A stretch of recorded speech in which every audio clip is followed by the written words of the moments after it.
उनकी शिक्षक बहाली आरंभ होने से पहले ही सरकार पर बहुत ज़्यादा दबाव बना हुआ है कि जल्द से जल्द 7 फेज की जो अधिसूचना है, नोटिफिकेशन है, उसको जारी किया जाए। और हम देख रहे हैं कि सरकार किस तरह से कार्य कर रही है 6 फेज को क्लोज करने के लिए। लेकिन 7 फेज के जो अभ्यर्थी हैं उनको सबसे पहले इस बात का ध्यान रखना चाहिए कि केवल बिहार राज्य के निवासी, केवल बिहार राज्य के रहने वाले ही लोगों को, अभ्यर्थियों को 7वें चरण की शिक्षक बहाली में पार्टिसिपेट करने का मौका मिलेगा या फिर नहीं। तो इस वीडियो में हम यही सारी चीज़ें डिस्कस करने वाले हैं।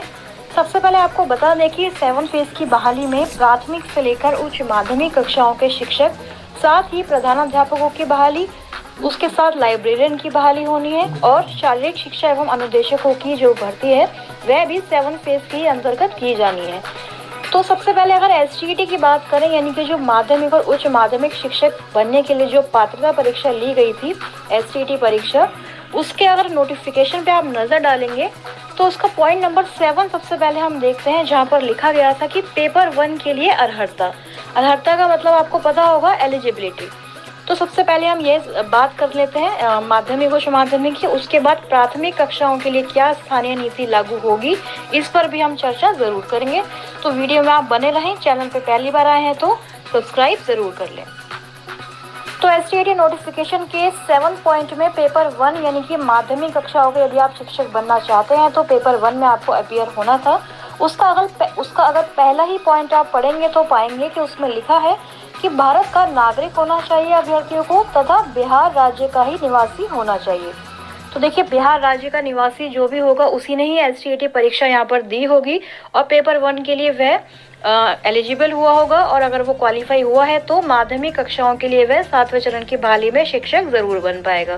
तो इसका स्पष्ट मतलब तो यही है कि पेपर 1 यानी कि माध्यमिक कक्षाओं के लिए केवल बिहार राज्य के ही जो अभ्यर्थी हैं वह बहाली में पार्टिसिपेट करने वाले हैं 7 फेज में।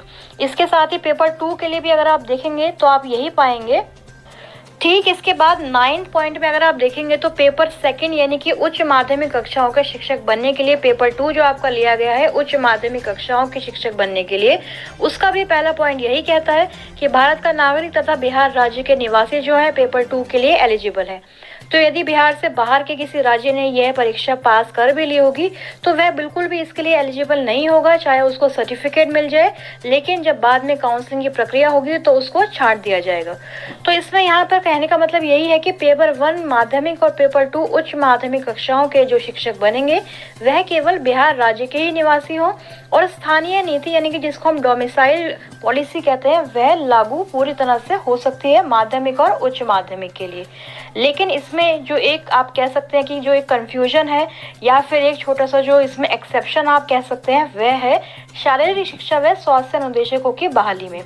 जी हाँ, बिल्कुल 2019 में ही एसटीईटी मेन परीक्षा से पहले आपका एसटीईटी मेन परीक्षा का मतलब कि जो एसटीईटी मेन सब्जेक्ट्स की परीक्षा थी, इंग्लिश, हिंदी, मैथ, साइंस, इससे पहले ही शारीरिक शिक्षा एवं स्वास्थ्य अनुदेशकों के लिए भी एसटीईटी परीक्षा ली गई थी। तो उसमें देखते हैं कि क्या रूल है, क्या उसमें भी केवल बिहार राज्य के अभ्यर्थियों ने ही पार्टिसिपेट किया था। तो इस पे पहले नजर डाल लेते हैं। इसी नोटिफिकेशन में यदि आप 14 पॉइंट पर जाएंगे तो आपको मिलेगा शारीरिक शिक्षा एवं स्वास्थ्य अनुदेशक योग्यता परीक्षा के लिए जो अर्हताएं हैं वह दी हुई है। ए पॉइंट का जो फर्स्ट सब पॉइंट है वहां पर लिखा गया है कि भारत के सभी नागरिक इस परीक्षा में सम्मिलित हो सकते हैं। तो यानी कि इनको पता था, वैसे भी आप लोग जानते हैं कि किसी एक राज्य में बहुत सारे फिजिकल टीचर्स मिलना, स्वास्थ्य अनुदेशक मिलना थोड़ा सा मुश्किल हो जाता है गवर्नमेंट के लिए। तो इसी वजह से उन्होंने भारत के सभी नागरिकों को इसमें एग्ज़ाम में अपीयर होने का जो मौका है, जो एलिजिबिलिटी है वह प्रदान करते हुए ये बात लिखी थी नोटिफिकेशन में कि ताकि ऑल ओवर इंडिया से जो है टीचर्स यहाँ पर अप्लाई करें, क्योंकि बहुत कम ही अभ्यर्थी होते हैं शारीरिक शिक्षा एवं स्वास्थ्य अनुदेशक वगैरह के लिए जो एलिजिबल हो सकते हैं। तो इसलिए यहाँ पर भारत के सारे ही नागरिक जो है पार्टिसिपेट इन्होंने किया था, और उम्मीद है कि जो भी पद यहाँ पर भरे गए हैं, जो भी पद मतलब जितने अभ्यर्थी एलिजिबल हुए हैं वह सारे ही अलग अलग स्टेट्स के होंगे। कोई यूपी से बिलोंग करता होगा, कोई दिल्ली से करता होगा, कोई हरियाणा का भी हो सकता है, और बिहार राज्य के निवासी भी जो है इसमें ज़रूर क्वालिफाई हुए होंगे। तो यहाँ पर हम कह सकते हैं कि माध्यमिक उच्च माध्यमिक के लिए तो केवल बिहार राज्य के ही जो अभ्यर्थी हैं वह पार्टिसिपेट करने वाले हैं, लेकिन जो शारीरिक शिक्षा अनुदेशक भर्ती है उसमें अदर स्टेट्स के जो कैंडिडेट्स हैं वह भी टीचर बन पाएंगे 7 फेज में। फ्रेंड्स, ये तो रही माध्यमिक और उच्च माध्यमिक की बात। साथ ही हमने शारीरिक शिक्षा एवं स्वास्थ्य अनुदेशकों की बहाली के लिए भी आपको बता दिया। अब बात करते हैं प्राथमिक और जो ये मिडिल कक्षाएं होती हैं, यानी कि 1 to 5 और 6 to 8 के लिए। तो इसके लिए तो आप लोग जानते हैं कि बिहार टीईटी या फिर सीटीईटी जो है वह आपको क्वालिफाई होना ज़रूरी होता है।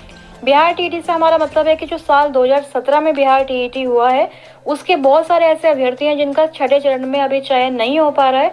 तो ये सारे अभ्यर्थी जो है आगे 7th फेज में ज़रूर पार्टिसिपेट करेंगे 1 to 5, 6 to 8 के लिए। कोई नई बिहार टीईटी की परीक्षा हो जाए ऐसा तो उम्मीद बहुत कम लग रही है। साथ ही जो सीटेट अभ्यर्थी हैं, चाहे वह 2019 वाले हों, 2020 या फिर जो अभी सीटेट हो रहा है, इन सारे अभ्यर्थियों का भी अगर ये एग्ज़ाम जो है क्वालिफाई हो जाता है तो ये अभ्यर्थी भी पार्टिसिपेट करने वाले हैं 1 to 8 के लिए।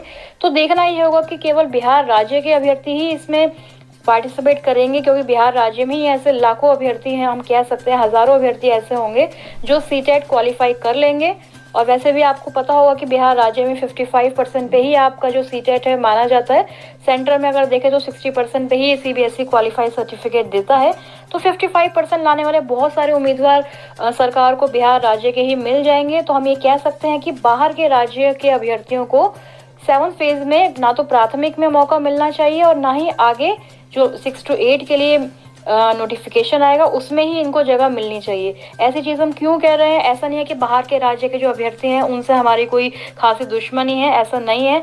ऐसा हम इसलिए कह रहे हैं क्योंकि बाहर के राज्य के, जैसे कि यूपी का ही अगर आप एग्जांपल ले लें, उत्तर प्रदेश के बहुत सारे अभ्यर्थियों का चयन जो है 6th फेज में हुआ है और इस वजह से केवल बिहार राज्य के ही अभ्यर्थी, ऐसे बहुत सारे अभ्यर्थियों का चयन होने से बच गए हैं, वंचित रह गए हैं वो। तो इसलिए अभ्यर्थियों की लगातार यही मांग है कि 7th फेज की बहाली जो भी आती है उसमें केवल डोमिसाइल नीति को लागू करे सरकार, स्थानीय नीति को लागू करे और केवल जो बिहार राज्य के निवासी हैं उनको पहले प्राथमिकता दे, उनको पहले अपॉइंट करे। और अगर सीटें बहुत ज़्यादा खाली बचती हैं तो कुछ प्रतिशत सीटें जो हैं बाहर के राज्यों के लिए वह रिजर्व रख सकती है, लेकिन 90% सीट्स जो हैं वो बिहार राज्य के अभ्यर्थियों को ही मिलनी चाहिए। क्योंकि एसटीईटी नोटिफिकेशन में भी हमने आपको दिखा दिया कि पेपर 1 और पेपर 2 के लिए अगर आप पात्र होना चाहते हैं तो आपको बिहार राज्य का ही निवासी होना चाहिए था। और आप जानते होंगे कि माध्यमिक उच्च माध्यमिक के लिए केवल एसटीईटी अभ्यर्थी ही अप्लाई कर सकेंगे। तो इसलिए इससे तो यही लग रहा है कि शायद 7th फेज में डोमिसाइल पॉलिसी को सरकार लागू करने वाली है। अगर ऐसा नहीं होता तो एसटीईटी परीक्षा में सभी जो अलग राज्य के अभ्यर्थी हैं उनको भी सरकार शामिल होने का मौका दे सकती थी, लेकिन ऐसा नहीं हुआ है। नोटिफिकेशन में साफ तौर पर यह लिखा गया है कि केवल बिहार राज्य के निवासी ही एसटीईटी पेपर 1 और पेपर 2 में अपियर होने के लिए एलिजिबल समझे जाएंगे। तो 7th फेज के नोटिफिकेशन जारी होने को लेकर हमें साथ साथ सरकार पर यह भी दबाव बनाना चाहिए कि केवल बिहार राज्य के अभ्यर्थियों को ही इसमें शामिल करने का मौका दिया जाए, तो बहुत अच्छा रहेगा। सभी अभ्यर्थियों की जो है बहाली पूरी हो पाएगी, वरना 6th फेज वाला ही हाल हो जाएगा। जैसा कि आप अभी देख रहे हैं कि बहुत सारे अभ्यर्थियों का चयन नहीं हो पा रहा है, आधी से ज़्यादा सीटें जो हैं खाली जा रही हैं। तो ये सारी प्रॉब्लम 7th फेज में ना हो, इससे सबको बचने की ज़रूरत है। अगर सरकार सिर्फ बिहार के अभ्यर्थियों को मौका दे